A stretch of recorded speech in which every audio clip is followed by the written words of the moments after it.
நண்பர்கள் அனைவருக்கும் வணக்கம். இன்னைக்கு நம்ம அந்த வீடியோவில் ரேஷன் அட்டைதாரர்களுக்கு சூப்பரான அறிவிப்பு ஒன்று வெளியாகியிருக்கு. ஸோ அதை பற்றி தான் இப்போ நம்ம பார்க்க போகிறோம். தமிழகத்தில் ரேஷன் கடைகளில் யூபிஐ மூலம் பணம் செலுத்தும் வசதியை தமிழக அரசு விரிவுபடுத்தியுள்ளது. மொபைல் முத்தமா என்ற பெயரில் கடந்த ஆண்டு இந்த திட்டத்தை தமிழக அரசு நகர்ப்புற பகுதிகளில் அறிமுகப்படுத்தியது. இந்த திட்டத்திற்கு அனைத்து தரப்பிலிருந்தும் மிகுந்த வரவேற்பு கிடைத்த நிலையில் தற்பொழுது யூபிஐ மூலம் பணம் செலுத்தும் நடைமுறையை தமிழகம் முழுவதும் உள்ள அனைத்து கிராமப்புற ரேஷன் கடைகளிலும் விரிவுபடுத்த அரசு முடிவெடுத்திருப்பதாக தகவல்கள் வெளியாகியுள்ளன. ஸோ பார்த்தீங்கன்னா ரேஷன் கடைகளில் பொருட்கள் வாங்குறதுக்கு தற்பொழுது தேவையான சேஞ்ச் எடுத்துகிட்டு போகக்கூடிய கட்டாயத்தில் இருக்கும். ஆனால் அதை தவிர்க்கிறதுக்காக யூபிஐ வசதியை பயன்படுத்தி பணம் செலுத்தும் முறையை தமிழக அரசு விரிவுபடுத்துறதுக்கு இருக்காங்க.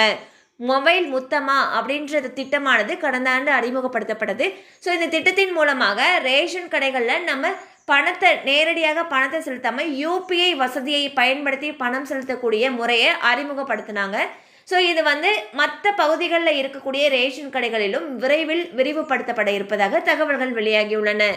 கண்டிப்பாக அந்த அப்டேட் உங்களுக்கு பயனுள்ளதாக இருந்திருக்கும் நம்புகிறோம். மேலும் இது போல் அப்டேட்ஸ் உங்களை உடனே ரீச் ஆகணும்னு நினச்சிங்கன்னா நம்ம சேனலோடு தொடர்ந்து இணைந்திருங்கள்.